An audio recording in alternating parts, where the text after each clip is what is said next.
Let him explain what he's here for instead of me trying to fumble my way through it. Everyone put your hands together for Mr. Chris Peete. Afternoon, how's everybody doing? Great. So, my name is Chris. Some of you may know me online as the Vegan Sheepdog. I am very excited to be at the 2019 Columbus Vegan Festival. Personally, I love the name change. I think it's so important to move this forward. Vegetarianism is a great start, but it can't be the end result. We have to see what's going on. If you've been paying attention to the news, watching what's going on in the Amazon right now, they are burning the Amazon rainforest to make more room for cattle. So if that's not a wake-up call to what's going on right now, I don't know what really is. The Amazon rainforest makes up almost 20% of the oxygen that we breathe, so you can understand the importance. So I'm here today because my wife fell in love with a cow, and I'm sure most men don't start their story that way, but that's kind of how my journey began. A little bit about myself. So I grew up here in Ohio. My wife and I live in Germantown, Ohio now. We both grew up in Miamisburg, Ohio. I grew up like most boys in Ohio, growing up hunting and fishing with my dad, my brother, my uncles, my grandpa. It was something that was ingrained to us at a very young age. And I think it's part of the process, that's part of the problem. At a very young age, we get these kids that are used to seeing the violent nature of hunting, used to seeing animals that have been killed on your table for dinner. So when I was little, I remember my dad would come home in the fall with a deer to kill. My brother and I were so excited. It was like it was Christmas. We would run out to see this deer he killed. My mom would get the camera out and take pictures. She would record all of this, and we thought that was so cool as boys. I grew up being raised to think that deer population needed to be controlled. That's the one reason for hunters to continue hunting. It's not true. It's not accurate. But that's what I was led to believe. I was also led to believe that that's what men do. That's what men in my family do. That's the way my dad was raised, the way my grandpa was raised, the way my great-grandpa was raised. I used to have a set of pictures. I still have them, but I don't display them anymore. It was a generational look into my family, into the things that the men in my family used to do. And I used to think these set of pictures were so cool. There was a picture of my dad and I with a deer that I killed. There's a picture of my grandpa and my dad with a deer they killed.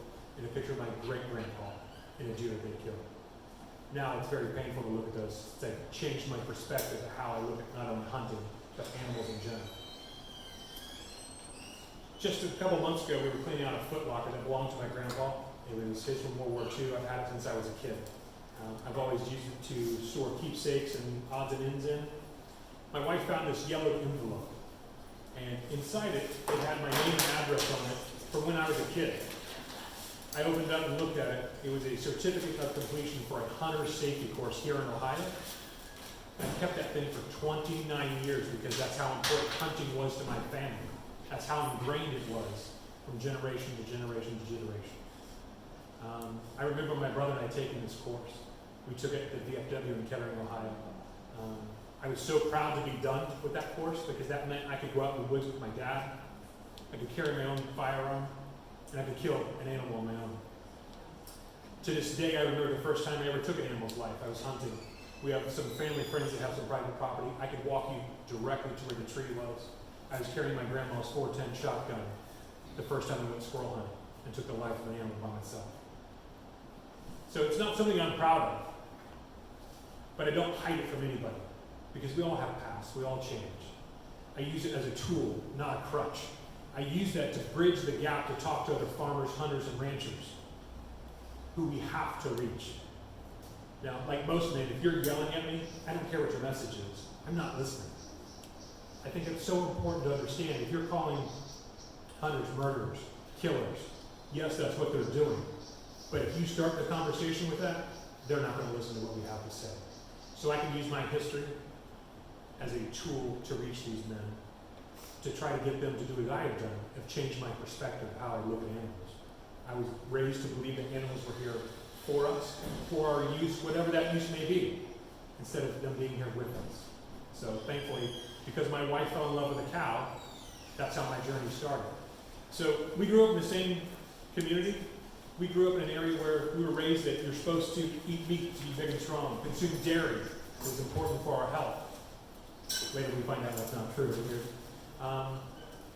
She has always struggled anytime anyone, whether it be our kids, whether it be friends or family, like, oh, this is a chicken, this is a cow. She's always had it in her head that that's not right, and she pushed the plate away. But she was also raised to believe that's what we had to eat, that's what we had to consume. So she continued to do that. She and I used to have arguments about hunting. So since we've been together, I haven't been hunting. But I defended my dad for still doing it. I defended my family for still doing it, and other hunters for still doing it. And we had some pretty good arguments over it. But how is it okay for her to argue against hunting while she's putting chickens, cows, and pigs on the table for our family to eat every single night? So she's disconnected there. But then she found this cow online. His name was Dudley. Dudley was a rescued cow that had a prosthetic hoof and was just this big old goofy grass clipper. She followed him every day. She would watch the videos and the pictures that they had posted of him, and she fell in love with him. But again, as she's falling in love with this cow, she's feeding cow to our family every night. So finally she had had enough, and she decided she was done eating meat. The biggest problem was she's married to me. I used to describe myself as a meat and potatoes kind of guy. I pride myself in being a man. I grew up hunting and fishing my whole life. How's that going to go over? So she was afraid to tell me that she was done eating meat because she was afraid of my reaction. I hate that I put my wife in that situation, because no one should ever put their partner in a situation where they're afraid to tell them something that's important. Needless to say, she came up with a plan. I'll say it probably wasn't the best plan, but I'm here today, so clearly you know the plan worked. She decided that to avoid confrontation, so like me, I could talk to any of you anywhere, doesn't matter if we're at Sam's Club, I can talk to a stranger, whatever. My wife, she would rather run 3 aisles over, and that's fine. We're totally different people in that aspect. But she doesn't like confrontation, so she came up with a plan to call me at work. She figured if she called me at work, she could tell me, and then I'd have 8 hours before I got home. So she didn't have to deal with that face to face. So she called me. This conversation lasted 5 seconds. She said, I'm done eating meat. I love you. Click. So we laugh about it. It's funny. Clearly it worked out well, but I wouldn't recommend anyone trying that path. It was definitely a great way. It's a good funny joke for us, but that's how she felt, and I hate that I put her in that situation. So at that point, I had to decide, what was I going to do? You know, I grew up in a family, I grew up in a rural farm community where that was the norm. Meat, potatoes, hunting. So I decided, you know what? Okay, I can do this. I can handle this. I will support my wife at home. I won't ask her to cook anything that she feels strongly against, and just so we're on the same page, she wouldn't have cooked it anyways. So she had made up her mind that she was done, and that was going to be the end of it. So I sent her articles talking about, well, let's ease into this. Let's do meatless Mondays. Let's do once a week, twice a week. Start into 3, 4 times a week. Let's ease into this gently. She wasn't having any of that. She had made up her mind, and she was done eating meat, and she meant it. So right off the bat, she was done. So I decided at home I was going to support her. I was going to eat whatever she cooked. She's a much better cook than I am. But when I went out with my friends, I was still going to eat whatever it was that I wanted. I was going to still go out to get chicken wings, go out to get hamburgers and pizza. At that point, I didn't care. It wasn't important to me. I wasn't listening. I wasn't remotely interested in what she had to say. But I was going to support her at home. So at that point, we started our journey, and then a month later, so that was May 9th, 2016. That was the day after Mother's Day. I'll never forget the day she called me. A month later, June 9th is our wedding anniversary. So I made a calculated mistake. And again, it was one of those things that I'm glad I did. I thought I'd be a good husband and get some brownie points. I scheduled a visit, a surprise visit for us to go down and meet Dudley. I thought she would really enjoy that. I'd get some brownie points. I honestly thought when she said she was done eating meat, I thought this was going to be a phase. I thought it was going to be a fad. I thought it'd be over in a couple of weeks, maybe a couple of months, and then I'd get some good brownie points by taking her to meet Dudley. What I had no idea what was coming was how this was going to affect me. We get down to the barn. We're the first people there that day. We're so excited. It was a beautiful day, similar weather to today. And we show up, and we're waiting for everyone else to arrive. And then Andrea, who's the manager of the barn at the time, came out. She introduced herself, introduced the volunteers, introduced some of the animals, and kind of laid out the groundwork for what to expect for the rest of the day. We were there to see all the animals. We had pigs and horses and chickens, and of course Dudley. So, but we were there to see Dudley. That was what was important to us. And as soon as they let us go to go meet the animals, the first place we went was the pasture where Dudley was. Dudley was standing out there with Leslie. I'll talk about Leslie more in a minute. What an incredible individual. And Andrea was out there as well. These two people are very close to us, and we really appreciate their friendship because they were there from the beginning when this next step happened. We go out in the field, and Dudley's standing there, and he's just a big, old, beautiful puppy cat. He is so handsome, got this little bottom chiclet teeth, like he's just a goofball. When I touched him, when I felt him, I could feel his spirit, his power, his soul, his presence. And at that point, I was like, I get it. It's like petting my dog. How can you eat a cheeseburger and pet your dog at the same time? That's just weird. So for me, that was the lightning bolt for me to go vegetarian. We have no idea where this journey was going to go. We had no idea what was next, but I knew at that point, I was in. I got it. For the next year, we had to explain and justify to our friends and family the choice we made to stop eating meat. You know, for my dad, that's one personally, we still have arguments over.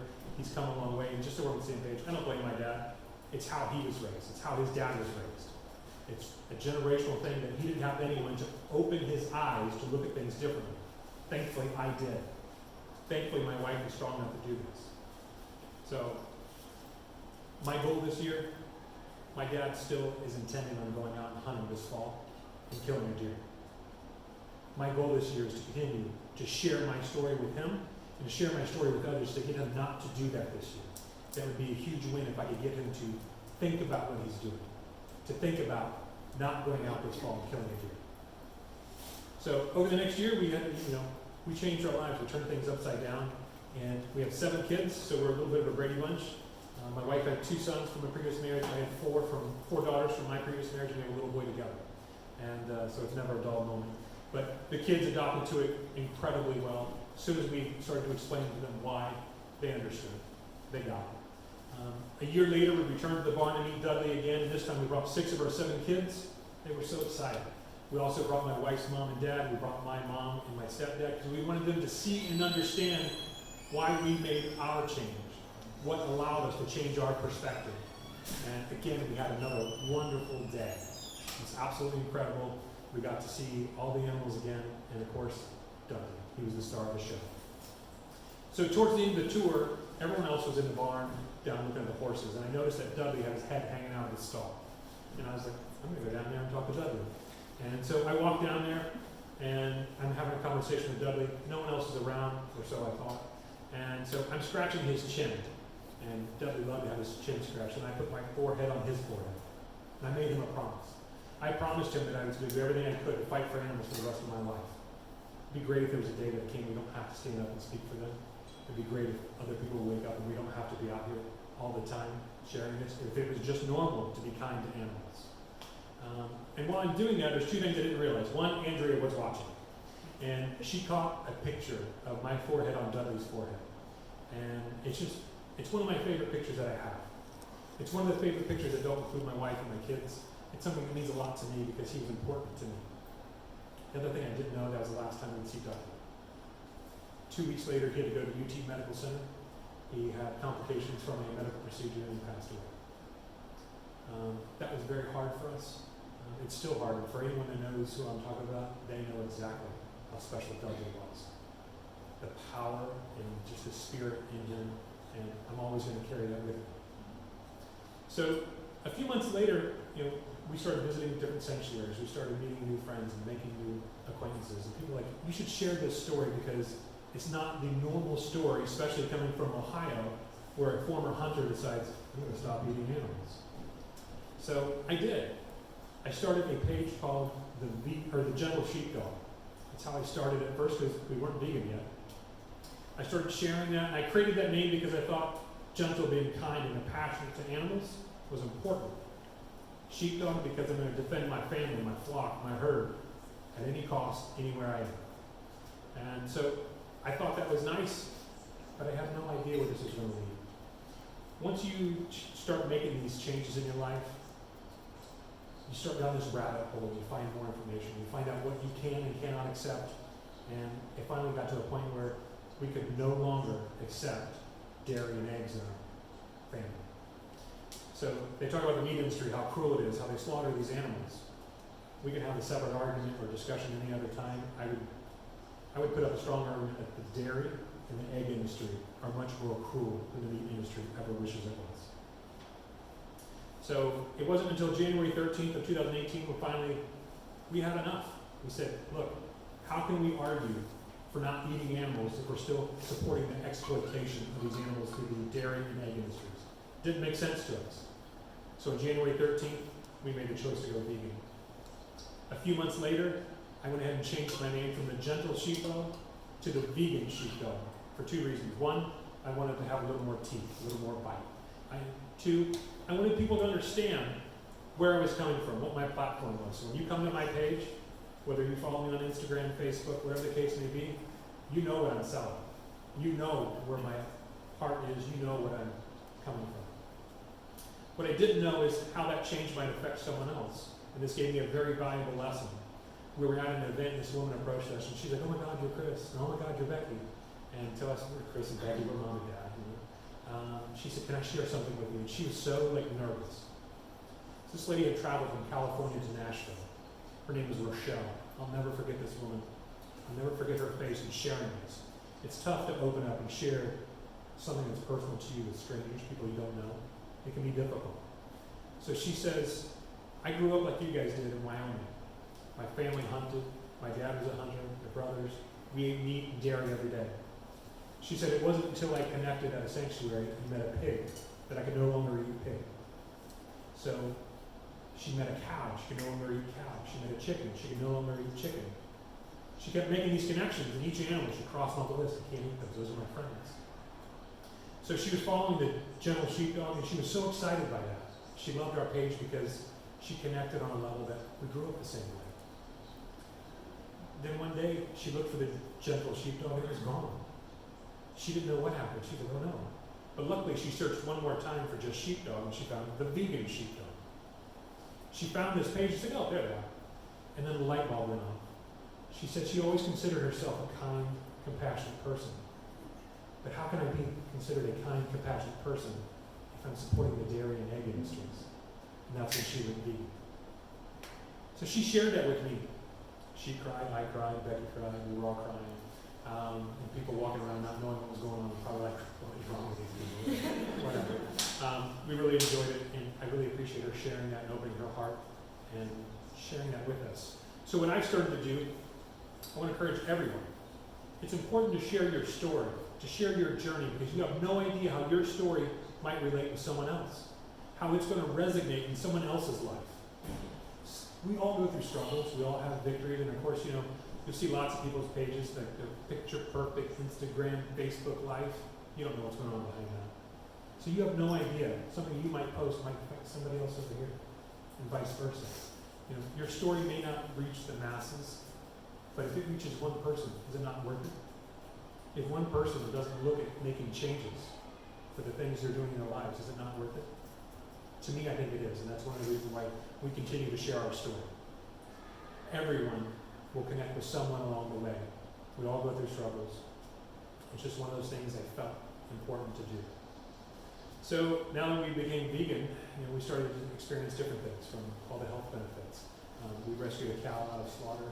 We have helped transport a pig that escaped from a tractor trailer accident. There were 2,400 baby pigs on this tractor trailer. One of them escaped, and we helped take him to For Them Animal Sanctuary. So earlier I mentioned that our friend Leslie that was there the day we met Dudley. Leslie is an incredible woman. The first day we met Leslie, at the end of the day at the barn, we were sitting there, we were the last people left. And we were talking to Andrea and to Leslie. And Leslie was sharing something she wanted to do. So they live in Knoxville, Tennessee. There was not a single vegan restaurant in Knoxville. She said, that's a shame. There are places that have lots of options, which is great. You see all the options out here today. Why can't more restaurants be like this? There's no reason. It's great that restaurants are catching on and providing options, but I don't want options. I want vegan restaurants. So Leslie said, I want to start a Southern Comfort vegan restaurant. A lot of times when you hear someone talk about something they're passionate about, It's just talk. There's no action behind it. It's great. It's great to dream big, and I think it's important. But you can put action to whatever your dream is, whatever you're passionate about. Leslie did. So she opened the Sanctuary Vegan Cafe in Knoxville, Tennessee. If you're ever passing through, make sure you stop by. Make sure you check it out. And one of the best problems when you go there, I don't know what to order. I want one of this, one of that, and everything else. And I guess that's the best problem to have. Personally, my favorite right now that they have on the menu is the po' boy mushroom sandwich. It's wonderful. Something else Leslie did, which is really cool, she took the proceeds from her cafe, from her restaurant, and opened the For Them Animal Sanctuary. So she's one of those people that she's like, I don't know how I'm going to do it, but I'm going to get it done. I don't have the money, but I'm going to find a way. And she started her restaurant, and now she started her sanctuary. So it's people like this that we really connected to and shared our lives with and really grow those deep bonds with. We've got some friends that run Farm of the Free outside of Atlanta, Greg and Carmen Pope, incredible individuals, just a husband and wife team that they've started rescuing animals and changed their lives. We've got friends in LA, Nikki who runs Love Always Sanctuary, incredibly big heart from this woman. In Tennessee again, you got the Cows Come Home Sanctuary. Brandy Gentry is an incredible woman who has turned her cattle farm into a sanctuary. She's working hard on raising awareness. So she lives in Talbot, Tennessee, which is about 50 minutes outside of Knoxville. You know how many vegans there are in Talbot, Tennessee? 2. And that's when she's in town and her friends come to visit. So it's incredible when you meet these people. Someone else that, for myself, I think it's important when you are trying to find something that you want that's important to you, find someone you can connect to. Find someone you can relate with. So myself, as a man, I came across a TEDx talk from a gentleman from Australia. His name is Damien Mander. Damien is a former Australian Special Forces sniper. He also founded the International Anti-Poaching Foundation. He hunts poachers in Africa. He is defending rhinos in Kruger National Forest. And it is absolutely amazing the work they're doing. So on top of that, so his talks are incredible. For me, because I connect with him on a certain level, it's like, I'm talking to you, Chris. Wake up and listen to what the hell I'm saying. So we've become very close. We actually got a chance to hang out with him in Chicago back in March, and just, the stories that come from this guy are incredible. Something else he did, he's an incredible leader because he knew that the problems they were facing weren't really getting better, because he said, as men, we want to go down and destroy it. We see a problem, we want to go destroy it, we want to kill it, whatever that may be. We want to fix the problem. So they created a group of rangers called Akashinga. It means the brave ones. It's all women. This complete battalion is nothing but women. And we got to meet one of the rangers, Thembai. An amazing woman, an amazingly powerful woman. And they are more productive than the men are at being rangers and protecting this park. He said the reason why, women talk about stuff instead of men, like we're kind of dumb sometimes. So, find someone that you can relate to, someone that follows you, something that's important to you. So for myself, when I first met my wife, we went to high school together, we went separate ways, but that's another story. She was too good for me then, too good for me now. When we reconnected again, I was 295 pounds. I was way overweight, extremely unhealthy. I was spending a lot of time belly up to a bar. I was worried about chasing my next drink and chasing my next date. And then I met her. And I didn't exactly tell her everything because I knew she may not be so keen on the amount of drinking that I was doing. Without a doubt, though, had I not kept that from her, I don't know where we'd be today. I've apologized for hiding that from her. Sometimes we still have conversations about that. But she took a chance on me. She fell in love with me at 295 pounds. Now I'm down to 235 pounds. I feel so much better today than I did when I was 30. Something you don't notice, my grandpa always had a saying that said, getting old isn't for sissies. And he's right, but he wasn't vegan. So I wrestled all through high school and college. I was, that college level athlete, could work out 4 or 5 times a day, felt incredible at that age. I was invincible.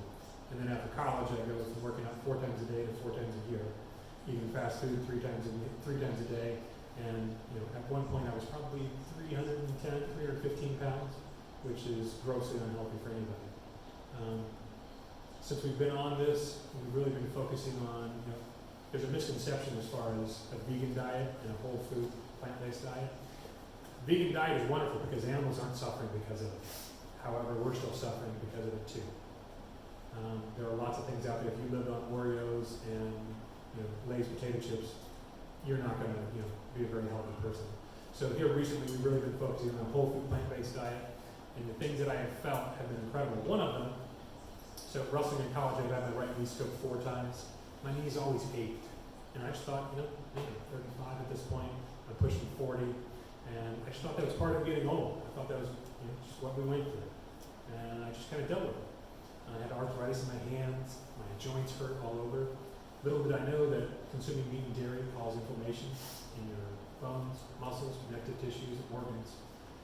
Once we remove that from our lives and we really focus on a whole food plant-based diet, my knees don't hurt anymore. Today at 40, I feel so much better than I did when I was probably even 25, to be honest with you. Because at that point, I was drinking and eating so much, it didn't matter. I also have an issue called esophageal dysphagia. Doctors did not know what to do with me. So it is a condition where when you're eating, your throat will restrict. The funny part is I've talked to a lot of people about this, and their eyes light up because they're like, oh my God, I have that. And the doctors don't know what to do. I've had my esophagus stretched. They sent a endoscopic camera down my throat. I couldn't find anything. They gave me prescriptions and pills that they felt were important. And it didn't help. So after several trips to the ER, one including while we were in Disney. My wife was 7 months pregnant, and she had to take her husband to the ER because he was eating steak. This doctor says, I don't have any science behind this, but everyone I see who has this condition, it's when they're eating meat. I would like to say I was smart enough to listen to what that doctor said and stop eating meat then. No. I wasn't there yet, but once we finally went vegetarian, it's weird. I've only had the issue one time since. We were at a family cookout. They finished grilling their dead animals. I put field roast sausages on the grill without cleaning it up, and I had an issue. And each episode got worse than the next, and each time I didn't know if I was going to end up in the ER or even worse. So thankfully, I cured that by stopping eating meat. It's it's funny when you see those kinds of things. If you look at the medical field today, we've never had more medicine in this country, and we've never had more chronic illness in this country. You would think it'd be the other way around, right? People are sick, and it's because of the food you're eating. Food can either fuel disease or fight it. I also had cardiovascular issues that they wanted to prescribe medicines for. The medicines didn't treat the actual underlying condition, the cardiovascular issues. It just masked the symptoms. So since we've gone vegan, I don't have those issues either. I'm off all my medications. I no longer have to worry about those things. I don't struggle with those things in my daily life. This has become something so important to me that's why we choose to put our family out there. Sometimes it can be tough because people are harsh, especially on the other side. Bacon. Like, are you for real? Like, that's the best thing you can come up with? But people can be absolutely cruel when trying to attack the things that we believe in so strongly about. So it's tough to put our family out there because you never know what that's inviting to you. So we felt it's important, not just for ourselves, but for the animals and for the planet. I talked about it earlier, it's kind of a rabbit hole you fall down into. We started our journey with vegetarianism, and then once you start learning things, you understand what you can't tolerate. The more you know, the more you want to cut out of your diet, and once you know better, you do better, you make better choices. You realize how much better it feels for yourself, how much better it feels for the environment and for the planet. It's important that people understand that we have to get people to wake up to what they're doing to transition to a vegan diet. Meatless Mondays are great. It's a great way to get someone to try something new, but that cannot be the answer. If everyone said, okay, let's just do Meatless Mondays, that's 52 days out of the year, roughly. Is that enough? That's less than 2 months. The impact that would have on the environment, on the animals, is about this big. Is that what we should be fighting for? No, I don't think so. So that's why it's been important to us to share our story, to share our journey. I would encourage any of you to do the same. It doesn't matter if you're in high school, it doesn't matter if you're in junior high, it doesn't matter if you're in college, it doesn't matter if you're a grown-ass man. It's important that we all wake up. It's important that we share our story and encourage everyone else to go vegan. So without a doubt, so I've got an Instagram page, Facebook, YouTube. I've got a podcast, it's only 5 episodes. I haven't paid attention to it enough. But the things that I say, because I'm the outspoken one, if anyone is appreciative of anything that I say or share, it's because of my wife. Because she was strong enough to call me at work and hang up on me. So while that's funny we joke about it, it changed our lives. Because she finally had enough and she was strong enough to speak up. And I really appreciate that. So I appreciate everyone today, all the volunteers that put this together. This is an incredible event. This is the first time that we've ever been to the Columbus Festival, and so excited about the name change this year. The Columbus Vegan Festival really hits home to what we're looking for. And I think that's the avenue that we have to be leaning and working towards. So we need to get people to wake up. So I appreciate everyone coming out today to support this organization, supporting the local food vendors, some of the local shops, and listening to some of the speakers. I appreciate your time. You got any questions?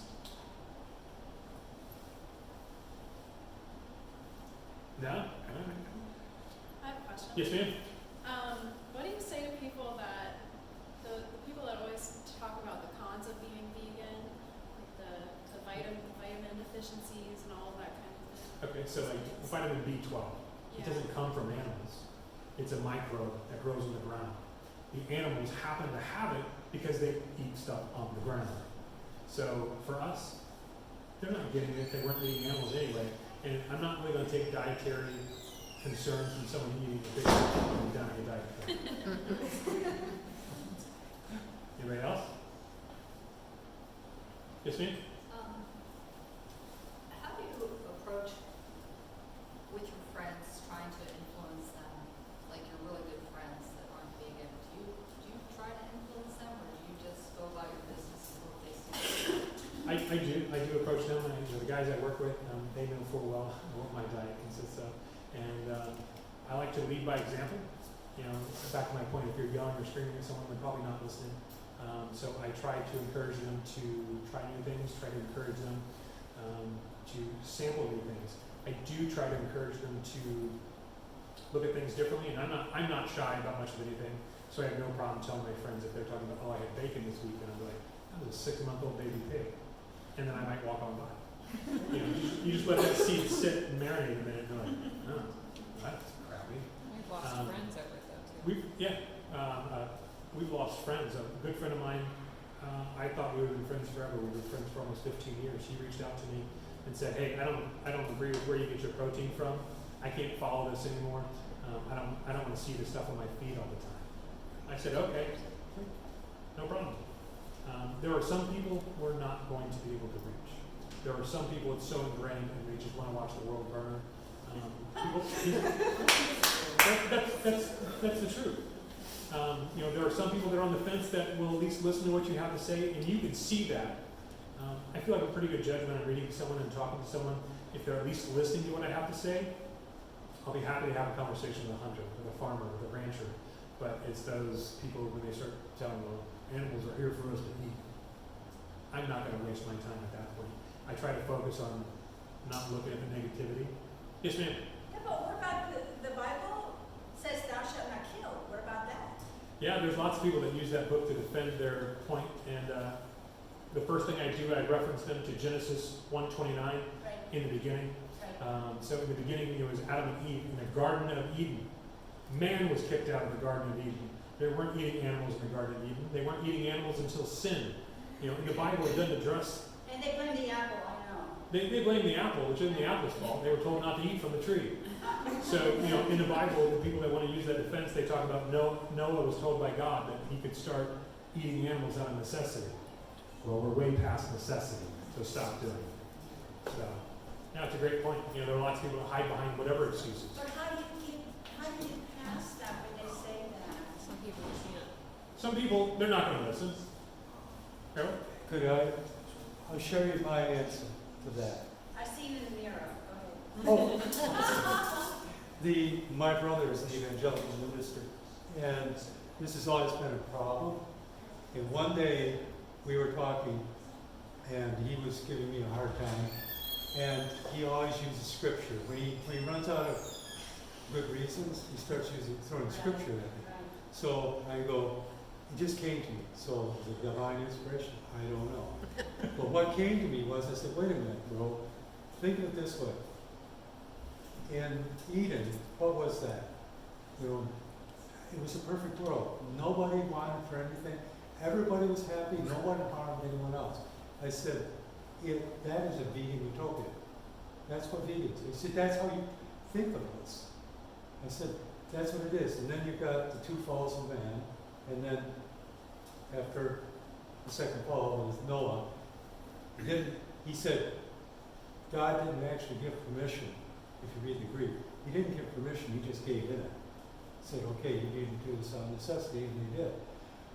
But I said, so you look at that, the arc of that history, you get the revelation, and what are we guaranteed? The second coming of Christ and the recreation of Eden. And I said, we're going to have a peaceful kingdom. And I said, again, it's the reestablishment of the vegan utopia, the vegan paradise.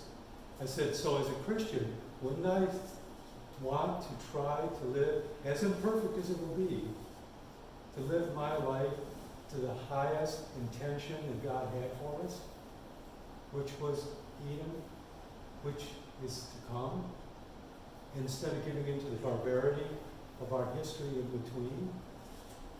You know, isn't that my highest obligation to God, and my highest responsibility to creation care theology, to live as a vegan? And it won't be perfect. Nobody's going to be perfect, but in the last 3 years, we've had a really great relationship because we had a crappy relationship for about 20. So and the thing is, it's ecumenically, it's an argument that stands up because these are the two things. This was the intention. Here was the promise. What are you going to do in between? Absolutely. So just on the same page, this is Harold Brown. He's up next, and I encourage all of you to stay around and listen to Harold's. We were created in God's image. So why don't, if that's the philosophy you're going to follow and the things you're going to look forward to be like, we're supposed to follow in his footsteps, then you should be a vegan. So, do you have a question? I just wanted to add to that. Yeah. Is that like a lot of people will tell me we were given dominion over the animals, and so that like justifies exploiting them and killing them and all that stuff. And I would say that parallels the dominion that God supposedly has over us. And God doesn't exploit us and use us for what we're naturally given. He treats us with compassion, at least that's what the Bible says, and he loves us. And so I think that means that we should love animals and treat them with compassion and dignity and respect and not kill them when it isn't necessary. Absolutely. Not exploit them. Yeah, and to me, dominion over the animals means it's a stewardship. We should look after them, take after them, not slaughter them and kill them. And I can guarantee you, God would not, even if he said you could eat animals, I'm sure what goes on in the slaughterhouse, the dairy industry, the eggs industry, would not be something that we can do. So, people hide behind that. The Amazon is on fire right now because people clear out space for cattle farming. I don't think God would be down with that. No, I would say absolutely not. You're absolutely right. And I think it's important. I've had some friends say, oh my God, what can I do? I'm like, you can go vegan. And they're like, no, really, what can I do? You didn't like my first answer, you're not going to like my next one. Anybody else? Yeah, absolutely. Have you ever watched Earthly Head on YouTube? Oh yeah, I love Earthly Head. He's got a way to, I have a short fuse. You can ask my mom. He's got a way to talk to people, to spin things around, and he's got such a calm, cool demeanor about him. I wish I could channel some more of that. I do what I got to do. So, I appreciate everybody coming out today, and again, thanks for supporting this incredible event. Thanks to all the volunteers for putting this together, and if you want to hear somebody else talk about something really important, stick around for Mr. Harold Brown. Thank you guys.